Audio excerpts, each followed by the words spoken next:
بسم اللہ الرحمن الرحیم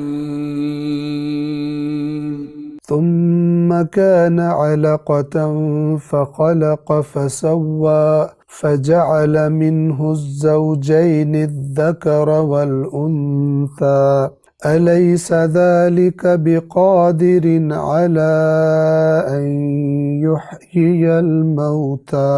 پھر لوتھڑا بنا، پھر اللہ نے اسے خلق کیا، پھر اسے معتدل بنایا، پھر اس سے مرد اور عورت کا جوڑا بنایا۔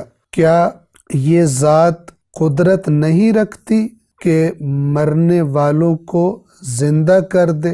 گزشتہ درس میں آیت نمبر 38 کے الفاظ کے معنی میں ہم نے ثم کان علقۃ فخلق تک کے معنی بیان کر دیے تھے۔ اگلا لفظ ہے فسوا، فا حرف ہے اور سوا فعل ہے، الگ لفظ ہے۔ فا تو سوا کے بنیادی حروف سین، واو اور یا ہے۔ توجہ فرمائیں، مساوات کا لفظ ہم اردو زبان میں استعمال کرتے ہیں۔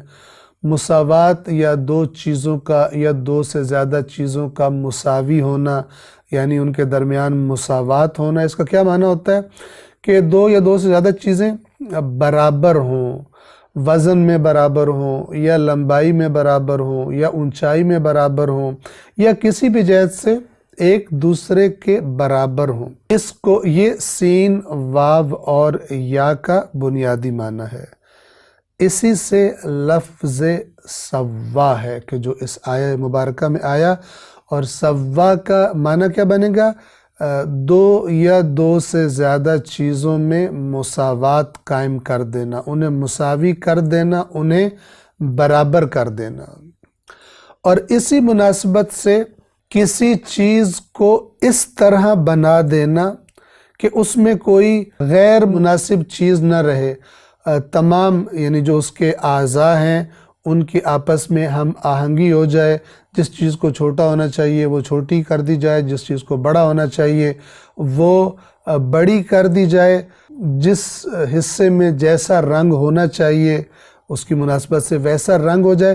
یعنی بطور کلی ہم اس طرح کہیں کہ جس چیز کو جیسا ہونا چاہیے ویسا بنا دینا، ٹھیک ٹھیک، درست درست، صحیح صحیح بنا دینا، اس کے لیے بھی سوا کا لفظ استعمال ہوتا ہے۔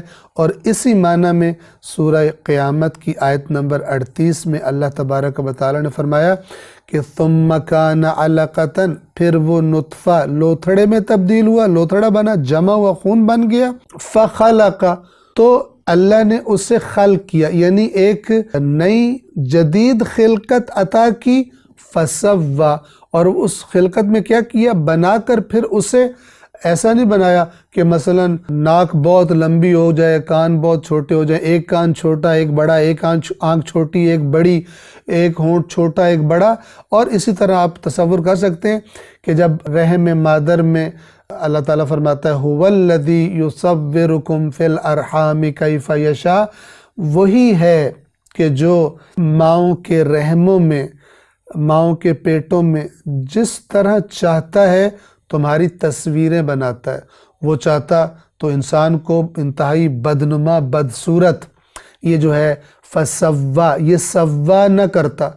مثلا ناک بے ہنگم سی ہوتی، ایک آنکھ کہیں اور لگی ہوتی، ایک آنکھ مثلا اب جو دونوں آنکھیں چہرے پہ لگی ہوتی ہیں، ایک آنکھ مثلا سر کے پیچھے لگ جاتی، کان ایک چھوٹا ہوتا ایک بڑا ہوتا، مثال کے طور پر پیروں کی جگہ ہاتھ ہوتے، ہاتھوں کی جگہ پیر ہوتے، تو ہم تصور کر سکتے ہیں کہ یہ جو ہم زندگی گزار رہے ہیں، تمام اعضاء ہمارے اپنی جگہ پر ہیں تو ہم بڑی مناسب زندگی گزارتے ہیں۔ لیکن آپ تصور کریں کہ کسی انسان کے ہاتھوں کی جگہ پیر ہوں اور پیروں کی جگہ ہاتھ ہوں، کسی انسان کے مثلا آپ دیکھیں کان جو ہے وہ ایک بہت چھوٹا ہو ایک بہت بڑا ہو، تو وہ حالت وہ دیکھنے میں کیسی لگے گی؟